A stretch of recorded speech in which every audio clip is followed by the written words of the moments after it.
저희가 목탑 이해가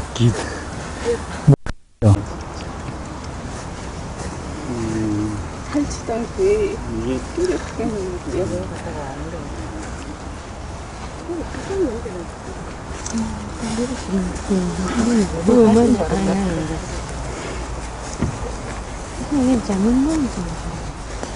왜 저런 건 달았는데 아마 이렇게 뿌리더라고요.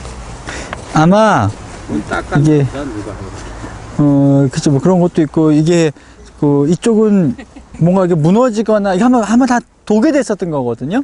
그러니까 독에 돼서 다행히 안 깨진 쪽이 땅에 묻혀 있고, 이쪽은 밖에 노출되고 있고, 그러다 땅에서 꺼냈을 때 묻혀 있던 쪽은 아무래도 좀 더 깨끗하게 돼 있고요. 예. 저런 게 이제 그 간혹이 탁본을 하거든요. 여기 완전 하잖아요. 깨끗하게 이끼를 남기고 있는데 탁본을 하게 되면 먹 때문에 이게 이끼가 잘 못 앉아요. 네, 그 먹이 굉장히 독해요. 자, 여기가 이제 통일신라 시대의 어떤 사찰터입니다. 저 탑은 원래 저 위치는 아니었던 것 같고요. 다 이제 독에돼 있었던 것을 이제 결합시켜 놓은 것인데, 보통 이제 탑이 여기 있으면 이제, 여기가 금당, 불상이 놓여 있었던 금당 자리인데, 탑이 과연 저기 있었을까? 지금 약간 여러 가지로 조금 더 생각해 봐야 되는 문제고요. 자, 우선, 지금 여러분 보시면은 지금 기둥 자리가 그대로 잘 남아있죠.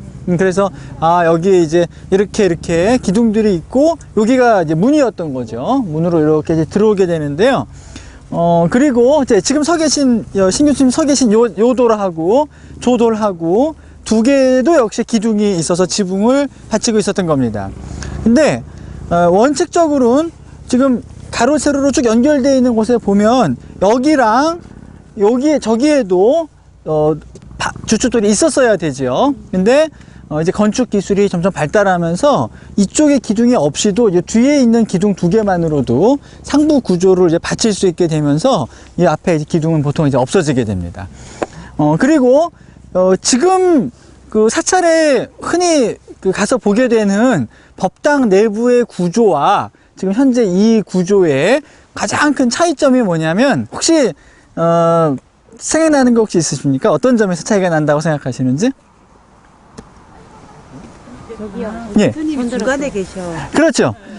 보통은 불단이 뒤에가 있고 이 앞에 넓은 공간이 형성되고, 그래서 이 앞에 모여서 부처님께 이제 예불을 드리는 그런 게 보통인데, 이 당시는 불단이 건물 가운데 있었어요. 그러니까 여기 사람이 들어오는 게 중요한 게 아니라 부처님이 가장 중요하기 때문에 건물 가운데에 놓여 있는 것이 원칙이었었죠. 근데 그리고 이 안에 들어와서도 원래는 사람이 이렇게 들어와서 뭔가 하는 그런 공간이 아니었어요. 금당이라고 하는 건물은 일단 왜 금당이라고 했냐면, 다른 건물에는 함부로 금을 칠하면 안 되는데 이 불상을 봉안하는 건물에만큼은 단청에다가 금을 쓸 수 있었습니다. 그래서 그 이외에도 여러 군데 금칠을 많이 했기 때문에 여기 이제 부처님을 모시는 공간을 금당이라고 보통 부르죠. 근데 이 금당에는 사람들이 들어가서만 앉아서 설법을 듣거나 뭐 하거나 그런 공간이 아니었어요. 무조건 들어오면, 그리고 들어오는 것도 아무나 못 들어왔었고요. 특별히 허락된 사람 또는 승려만 들어와서 여기 와서 예불을 드리고 여기 세 바퀴를 도는 겁니다. 그래서 세 바퀴를 돌고 그거를 이제 우요라고 그러죠. 우요를 하고, 우요라고 하는 거는 오른쪽으로 돈다라는 뜻인데, 언뜻 생각할 때 오른쪽으로 돈다 그러면 들어와서 이쪽이 오른쪽이지 않습니까? 그래서 이쪽으로 이렇게 돌아가야 되는 것 같지만, 여기서 우요라고 하는 건 인도 사람들이 이 식사할 때 뭘로 먹죠? 손으로 먹죠, 그죠? 그다음에 화장실에서 큰일 본 다음에 뭘로 닦죠? 손으로 닦죠. 근데 그 손은, 먹는 손은 오른손이고 닦는 손은 왼손이죠. 그래서 언뜻 볼 때는 이거 닦던 손으로 어떻게 밥 먹어 그러지만 엄연하게 이제 분업화되어 있는 손이거든요. 그래서 왼쪽은 지저분한 쪽이고 오른손은 깨끗한 쪽이라는 인식이 굉장히 강하게 있는 겁니다. 그래서 혹시라도 인도에 가서 사람을 만나거나 어린아이가 귀엽다고 만져주거나 그럴 때 이 왼손으로 만지면 굉장히 불결한 거죠. 오른손으로 해줘야 되는 거죠. 그런데 부처님을 도울 때도 마찬가지로 왼쪽은 지저분한 쪽이니까 왼쪽을 보이고 돌면 안 되겠죠. 그래서 깨끗한 쪽은 오른쪽을 보면서 오른쪽을 향해서 이렇게 도는 거, 이제 그런 것을 보통 우효라고 하게 됩니다. 그리고 아마 저 뒤에는 저 뒤 기둥 사이에다가는 아마 토벽을 쳐서 거기다 무슨 그림을 그린다든가 하는 그런 벽이 있었을 테고요. 그래서 이것이 굉장히 오래된 통일신라 시기의 오래된 그런 법당의 평면 구성이 어떻게 되어 있었는가, 그리고 사람들이 어떻게 이 안에 들어와서 예불을 드렸는가 하는 것을 보여주는 것이고요. 여기 원래 놓여 있었던 불상은 거대한 입상이었습니다. 좌상이 아니고 입상이었어요. 좌상이라면 여기 이런 구멍이 필요 없습니다. 그냥 앉혀만 놔도 안정적으로 앉아있을 수 있기 때문에 그게 필요가 없어요. 근데 구멍을 뚫어놨다는 거는 워낙 높기 때문에 중심을 잡기 위해서 구멍을 파서 돌을 맞춰서 세워놨던 겁니다. 지금 원래 여기 있었던 거대한 불상은 지금 경주박물관에 소장돼 있어요. 근데 이 밑에 부분이 좀 깨진 상태로 상체 부분만 남아 있어서 좀 아쉽지만 여하간 그 박물관에 있는 상이 이제 여기 있었던 것이고요. 지금 학자들마다 굉장히 많은 그 논란이 있는 것이 이 지금 그 박물관에 있는 그 거대한 입상의 조각 양식이 석굴암하고 뭔가 좀 비슷한 것 같으면서도 좀 약간 차이가 보여요. 그래서 어떤 학자들은 그 불상은 석굴암과 같은 완벽한 조각을 만들기 전 단계에 이제 조각 기술이 점차 발전해 나가는 단계의 조각상이다라고 보는 사람도 있고, 어떤 사람은 그것은 석굴암이라는 것이 완성되고 나서 그것이 좀 더 변화되어 나가는 그 이후의 작품이다라고 보는 사람도 있어요. 그리고 그거에 따라서 그런 연대관의 차이에 따라서 저 탑들도 전체적으로 양식이 이 불상과 같이 만들어진 것이라고 보고 있기 때문에, 만약에 이 상이 석굴암보다 전이라고 한다면 저 탑들은 석굴암과 거의 같이 만들어진 그 불국사의 석가탑보다 앞선 탑이 되는 거고,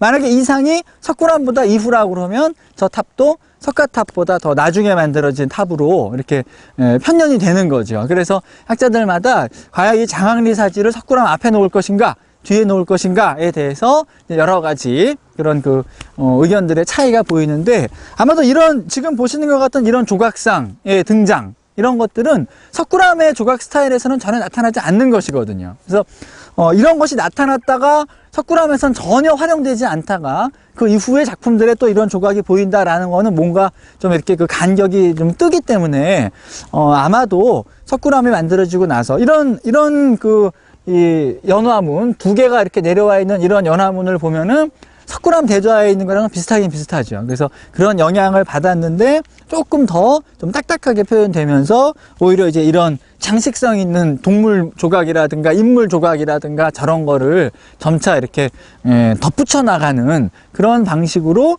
조각 양식이 이제 변화된 것이 아닐까, 이제 그런 생각을 하고 있어요. 그래서 여러분들이 이제 이거는 가장 오래된 형태구나. 그리고 여기 있던 불상은 지금 여러분이 박물관에 가보시면 그냥 그 부처님 얼굴이에요. 근데 자세히 보시면 이마 부분에 구멍이 뽕뽕뽕뽕 이렇게 뚫려 있어요. 그래서 원래는 그냥 상이 놓여 있었던 것이 아니라 부처님인데 보관을 쓰고 있는, 금동으로 만들어서 만든 보관을 부착했던 상이었다는 것을 알 수 있어요. 그런 부처님은 어떤 부처님인지 혹시 아세요?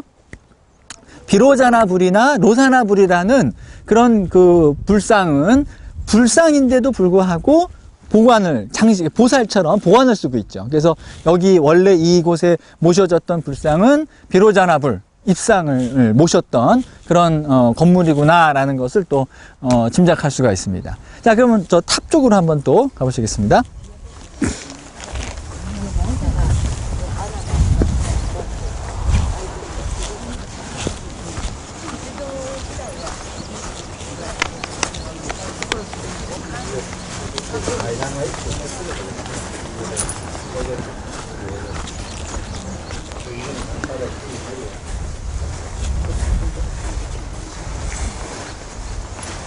자, 지금 탑 하나는 그 부재가 무너져 있었지만 거의 말하자면은 이제 대부분 남아 있어서 다행히 이제 거의 원형대로 했지만 여기는 많이 워낙 파괴가 심해서 완전하게 복구가 안 됐어요. 대신에 이제 아쉽지만 그래도 좀 이렇게 가까이 내려와 있으니까 보기는 좋죠. 그죠? 아까 말씀드렸다시피 문이 좀 더 본격적으로 이렇게 막 더 세밀하게 여기 보시면은 아직도 그 처형의 얼굴이라고 하는 그 문고리들 있죠. 그런 그 통일신라 시대 당시의 문고리 모양이 아주 잘 남아 있죠. 실제로 불국사 같은 데 가보면 이런 문고리가 보이거든요. 근데 불국사는 그 박정희 대통령 시절에 복원한, 그 회랑 주변은 복원한 거잖아요. 그런 거 복원할 때 이런 데서 통일신라 시대의 문고리가 저런 모양으로 생겼구나라는 걸 다 참조해서 그런 장신, 이런 문고리 같은 것도 다 만든 것이고요. 자, 이제 여기 보시면 있는 상들은 전부 금강역사라고 불리우는 부처님의 보디가드들이에요. 그래서 원래는 이 금강역사는 부처님을 호위하는 여러 신중들, 그러니까 금강역사, 사천왕, 팔부중, 범천, 제석천 이런 몇몇 종류의 신상들이 부처님을 지키게 되는데 그 중에서 가장 역사가 오래된 게 바로 이 금강역사입니다. 그리고 아까 괴릉에서 잠깐 말씀드렸던 것처럼 이런 원래는 금강역사의 모습이 헤라클레스의 모습에서 시작됐는데 그런 괴릉에서 보는 것처럼 수염도 있고 곤봉도 든 그런 헤라클레스가 점차 이렇게 문지기로 사용되면서 원래는 한 사람이었던 것이 문 양쪽에 세워야 되다 보니까 자연스럽게 금강역사가 둘로 나뉘게 되고 이렇게 나뉘게 되면서 이렇게 근육은 그대로 남아 있는데 면도도 좀 하고 머리도 좀 이렇게 단정하게 한 그런 형태의 모습으로 바뀌고 무기도 워낙 여러 개의 상을 쭉 돌아가면서 새겨야 되다 보니까 곤봉 하나 가지고는 안 되죠. 그래서 창도 있고 다른 형태의 무기로 바뀌는데 주로 대부분은 아직도 이런 짧은 곤봉 형태의 이런 것을 이제 금강저라고 부르고 인도에서는 바즈라라고 부르는 거예요. 근데 금강이라고 하는 게 바로 다이아몬드죠. 여기서 말하는 다이아몬드라는 건 전통적으로 다이아몬드는 세상에서 제일 단단한 물건이에요. 그 어떤 것으로도 깰 수 없는 제일 단단한 게 다이아몬드죠. 근데 이 단단한 다이아몬드라는 거는 결국 뭘 의미하는 거냐면 어떤 여기를 지키다가 나쁜 사람이 오면 때려준다는 의미도 있지만 사실상은 사람들의 무지, 번뇌 이런 것들을 부시는 의미를 가지고 있는 거예요. 그래서 부처님 옆에 이런 걸 딱 들고 있다는 건 부처님의 역할이 사실은 그거거든요. 사람들의 무지나 번뇌 이런 것들을 없애주는 거.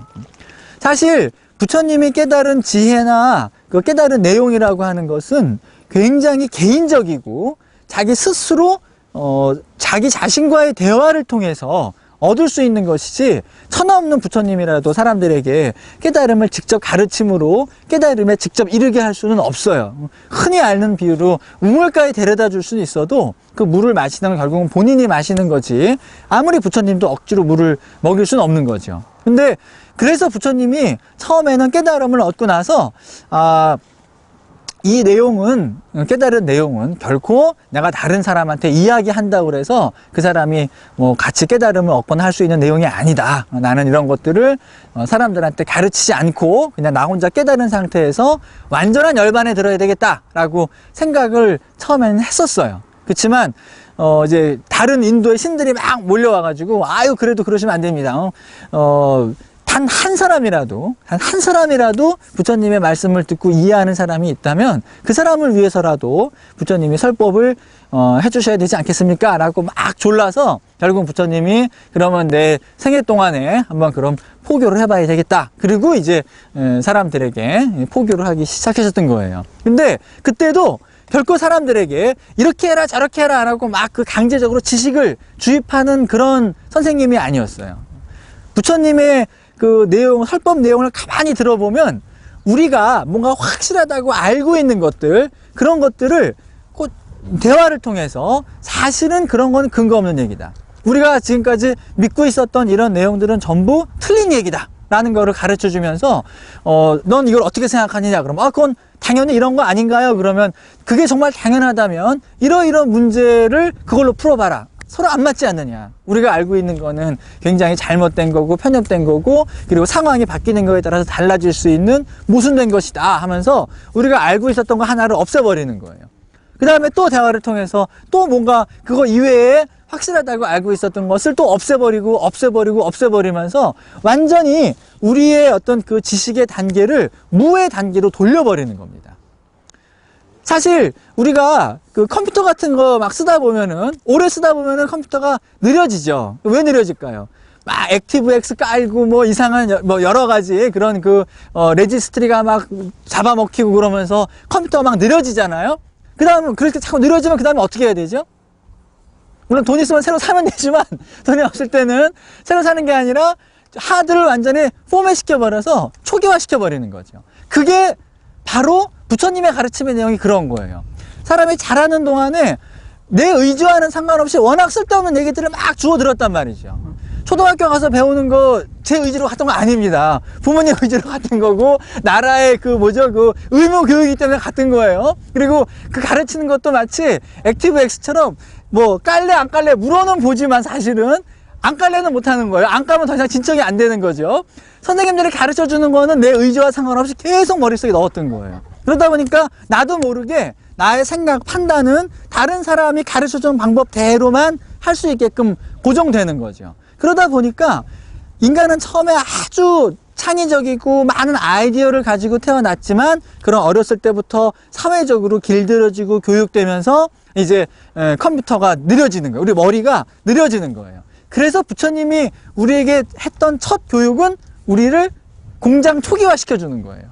모든 걸 다 지워버리고 우리가 알고 있었다고 하는 걸 전부 잘못된 것이다 라고 가르쳐주면서 쓸데없이 들어와 있었던 걸 다 지워서 우리의 뇌를 완전히 포맷 시켜서 완전히 새 상태로 만들어주는 거죠. 그 다음엔 어떻게 될까요?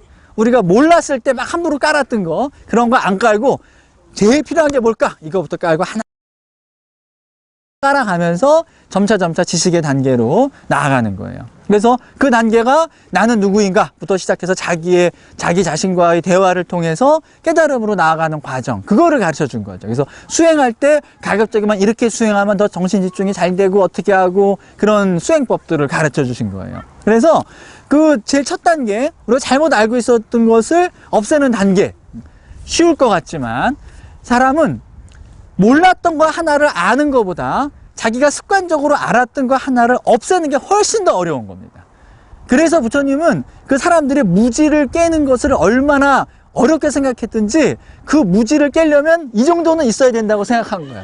이 다이아몬드 같이 단단한 걸로 때려 부시지 않으면 결코 그 우리의 선입견, 우리가 미리 배워서 알고 왔었던 그런 그 잘못된 생각들은 깰 수 없다고 생각할 정도로, 그만큼 자기가 기존에 가지고 있었던 생각을 없애는 것은 어렵다.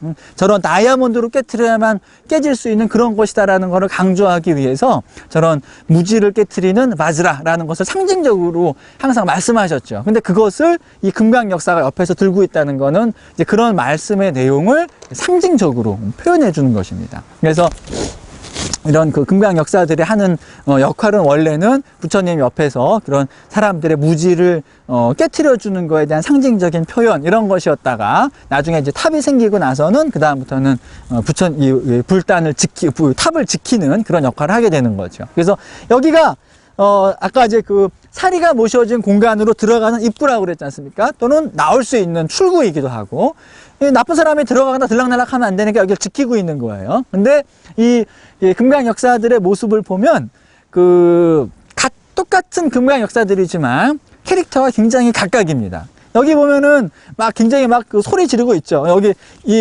한번 가운데서 보세요. 이 엄청난 등치를 가진 다이아몬드 몽둥이를 든 사람이 지금 둘 다 내려칠 자세를 하고 있는데 여기로 지나가고 싶은 마음이 생기는 분은 별로 없을 거예요. 그죠? 아주 위협적으로 지키고 있는 이런 금강 역사도 있고, 여기서는 주먹을, 태권도에 나오는 그 주먹을 가지고 와봐 지금, 그리고 위협하고 있는 거예요. 그리고 이제 이쪽에 보시면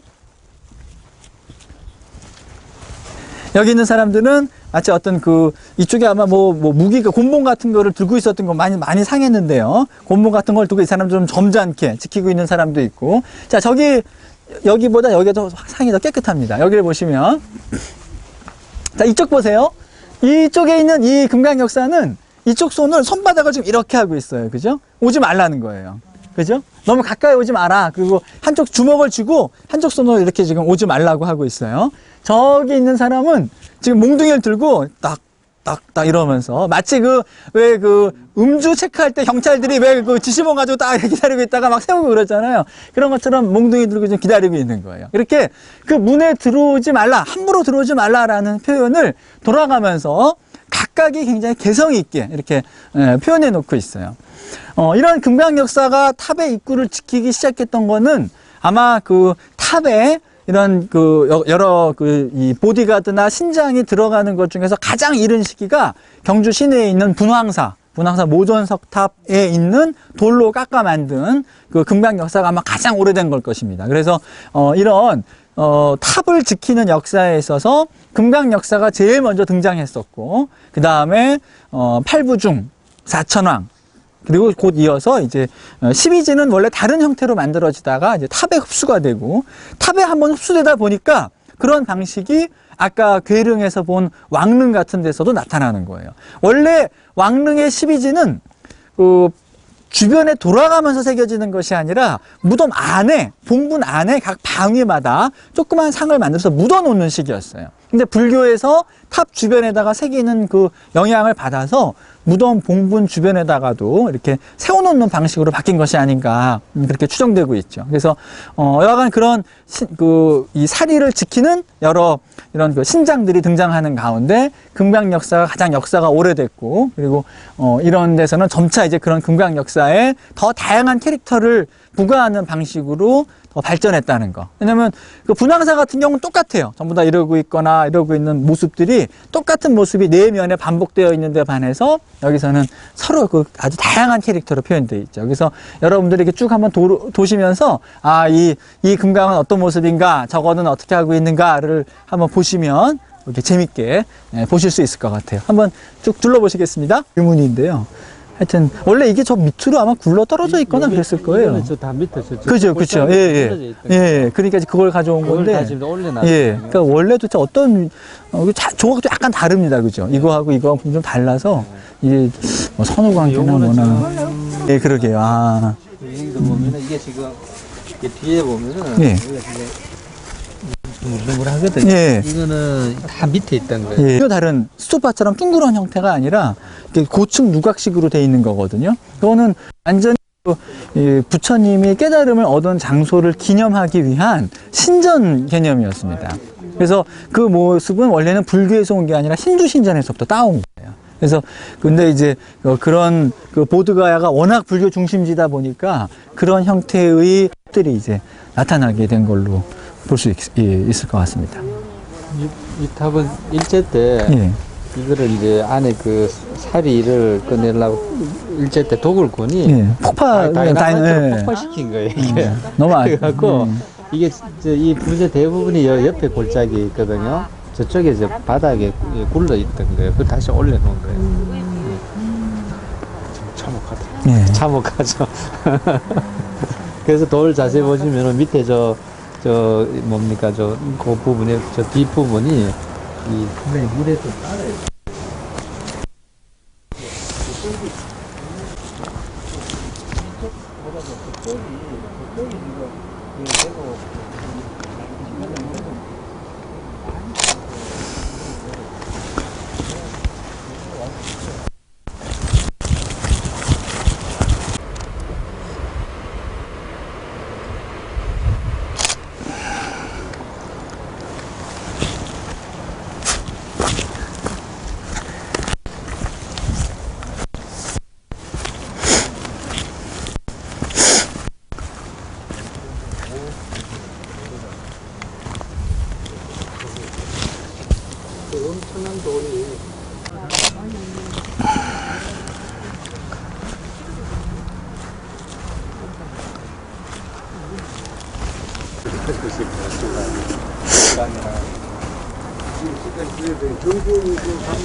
이제 좀 연결돼 있었어요. 예. 그 중간에 이제 이런 경주나 대구나 이런 데다뭐 바닷가 밑으로 막 해가지고 그 연결되면서 한쪽 깔아앉아 있어요.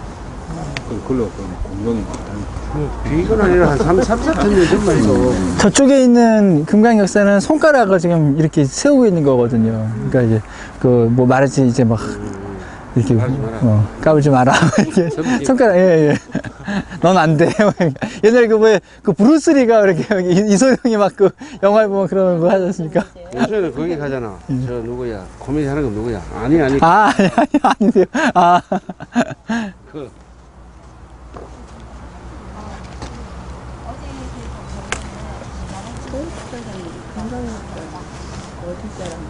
어디 사람? 아까 그 그리스에서 이렇게 넘어오면서 그거하고 똑같은 그런 같은 계통에 있는 겁니다. 예.